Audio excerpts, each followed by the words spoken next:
What's going on, everybody? This is Temperature Check. I am your host, as always, man. Mr. Check the Temperature. How y'all doing? Before we get started with today's content, I must do what I always do anytime you see me on your screen, and that's thank you guys for the likes, comments, shares, most importantly, those subscriptions. So whether you be a day one fan or somebody who just started rocking with the channel today, man, I greatly appreciate it. If you're loving what I got going on my YouTube, you want to see more of me, it's quite simple. Hit me up on Instagram, Mr. Check the Temperature. Hit me up on Twitter, Mr. Temp Check. Just that simple. Before we started with today's content, we got to talk about these pre-orders, man. Get your pre-orders in now. Get your sizes ready. Be ready to roll next week when this clothing drops, man. We got the red temperature check canvas hats going for $25, and we got hoodies small to XL going for $45, double XL and above going for $50, and red, black, light gray, and dark gray, man. Continue to support the brand. Continue to support the channel, man, in all facets of temperature check. But what do I always say about temperature check? It's an infinity entendre. It means multiple things. So today we got to talk a little NFL sports.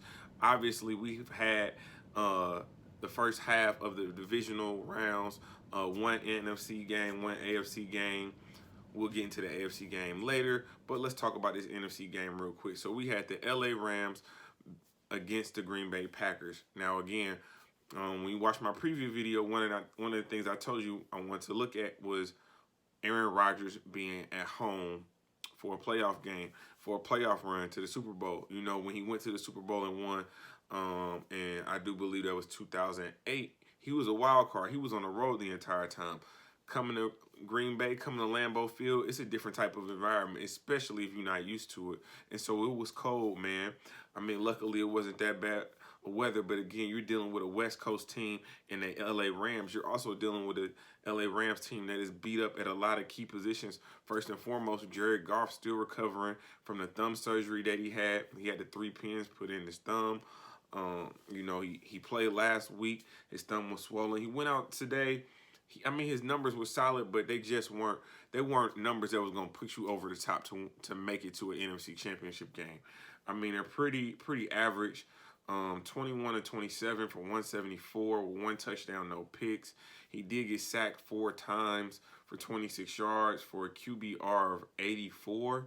So again, like I said, he definitely protected the ball, but he just didn't pull up the type of numbers you're going to need when you're playing against someone the caliber of Aaron Rodgers. And one thing I want to say about Aaron Rodgers before we get into his stats, you saw a very, very balanced attack from Green Bay, and that's kind of what you've seen all year. This is why I personally think that the Green Bay Packers are going to go to the Super Bowl this year and represent the NFC because they do have a balanced attack. This is not a pass happy team that you've seen in years past. They have a lot of balance to them. So when you look at Aaron Rodgers' numbers, man, you know these are MVP type numbers. These are numbers that are going to get you to the next level. It's going to get you to the NFC Championship game, and that's exactly what he did. 23 of 36 for 296. 2 touchdowns, no picks, no sacks with a QBR rating of 92. But then you also got to look at the run game, man. Aaron Jones, 14 carries for 99 yards and a touchdown. Jamal Williams, 12 carries, 65 yards. I mean, you had 2 running backs right there with for 20, almost 25 carries for over 150 yards and a touchdown. I mean, that's definitely that's just it's an algorithm for success, man. At the end of the day, especially when you look at the LA Rams, again, not having the offensive firepower that they're normally having, definitely not having them at full strength. You're not having Cooper Kupp, again, dealing with injuries. And then on the defensive side of the ball, I told you guys to watch out for Aaron Donald. A couple people in the comment section were telling me he wasn't injured, he was going to be playing, but he was not playing. And if he was playing, I didn't see him on the field because he was not that effective. He just was not that effective. So again, I told you guys, having the cracked ribs, the torn cartilage in the ribs, whatever it is, it was going to limit him. He wasn't going to be as effective as you normally would want to see him. And then you had the matchup against Jalen Ramsey and Devontae Adams, which I told you what to watch. And what happened? Devontae Adams, they were moving him into motion. When did he score? When he was in motion, running from side to side, especially in man defense on the goal line. It's very hard for a corner to run around all the D linemen, the linebackers, the safety, especially if they're going to be running one of those quick flares. Now, if you watched the game, you saw Jalen Ramsey was very upset on a touchdown pass to Devontae Adams. Being a defensive player, I'm going to assume that in their defensive scheme, they said if Devontae Adams motions to one side of the field and then he motions all the way to the other, that outside corner, that outside defensive linebacker, safety, whoever whoever it was going to be, they should have bumped over and actually combo routed that those two receivers. So what I mean by that is the outside guy takes the receiver that's going to run the outside route. The inside guy stays with the receiver that's going to run the inside route. That would have been the only way you were going to be able to defend a play like that. But again, shout out to Green Bay Packers for a very solid game plan. I mean, I will say this, the LA Rams played tough throughout, but they just couldn't. When they needed a big play, they just didn't have it. And when Green Bay needed a big play, they had that man that wears number 12, Mr. Discount Double Check himself, Aaron Rodgers. And when you have Aaron Rodgers and you have a defense that is flying around and playing lights out like they are right now, man, it's going to be very tough to beat them, especially when you got to come to Green Bay. So, again, the Green Bay Packers advanced 32-18. All right, man, let's get into the second game of the day. That would be my personal game that I had the most interest in for the weekend. And that'd be the Buffalo Bills versus the Baltimore Ravens. Unfortunately for the Ravens, we did not win. We ended up losing 17-3. But to say that the Buffalo Bills were impressive offensively would be a lie. They were not. To say that they took advantage of the Baltimore defense would be a lie. They did not. Looking at the numbers offensively for the Buffalo Bills, Josh Allen, 23 of 37, 206 and a touchdown, 2 sacks with a QBR of 51. So pretty average numbers. These were the numbers I said that we needed to have in order to compete in this game.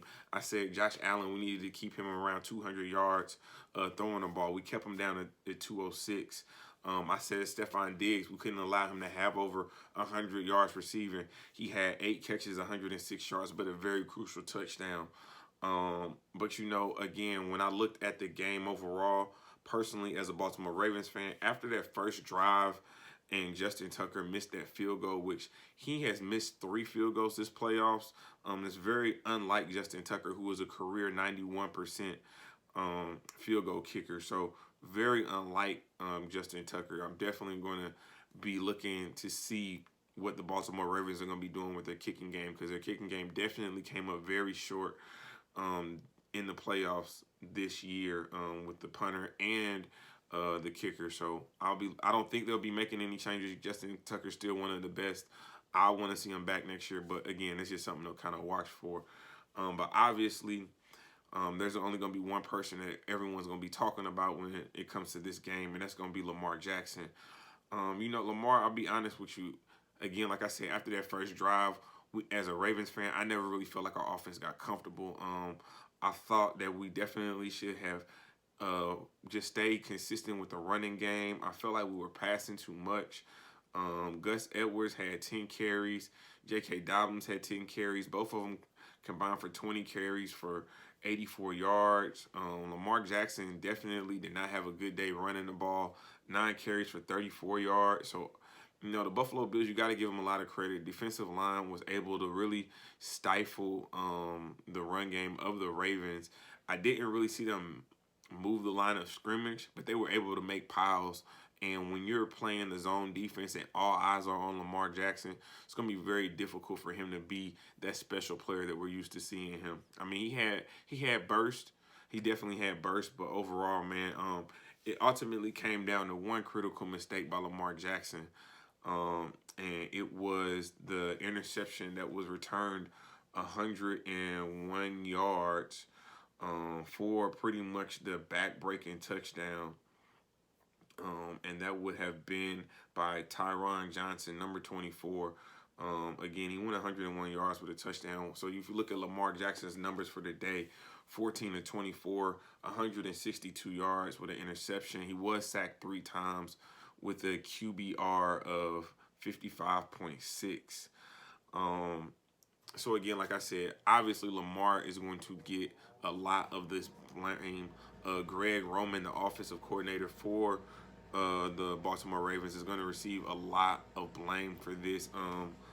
And I think they should. I mean, going forward, I definitely love to see Marquise Brown kind of establish himself as an NFL receiver this year. Definitely was kind of waiting on that, but the last half of the season and throughout the playoffs, he showed that he could be relied upon in big moments. But I do think that for Baltimore, I would like to see them beef up their weapons offensively.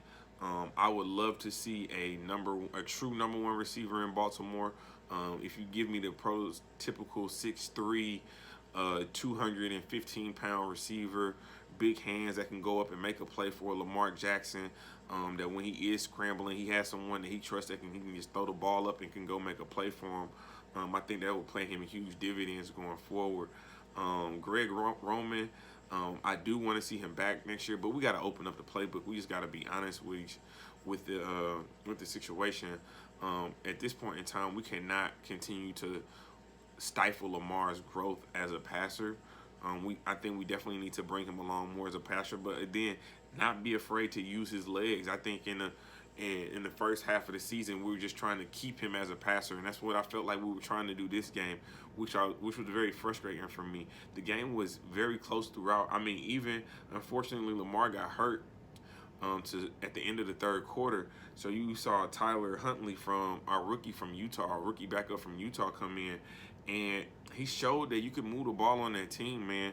Obviously, they were sitting back in zone, keeping everything in front of them, but you know, there was a throw down the right side sideline that on a 4th and 8 that Huntley missed Marquise Brown, and he was wide open. At that point in time, it was about 5 minutes left in the game when that happened. It could have been 10-17. You were looking at a completely different game. And then there was another opportunity that was squandered on the 4th down drop by, I want to say, Mark Andrews in the end zone. So again, like I said, there were opportunities for Baltimore to definitely win this game. Again, you have 2 missed field goals by Justin Tucker. That's 6 points right there.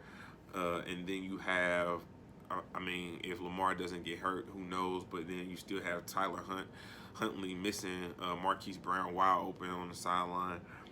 But shout out to Buffalo, man. I think they're a very dangerous team.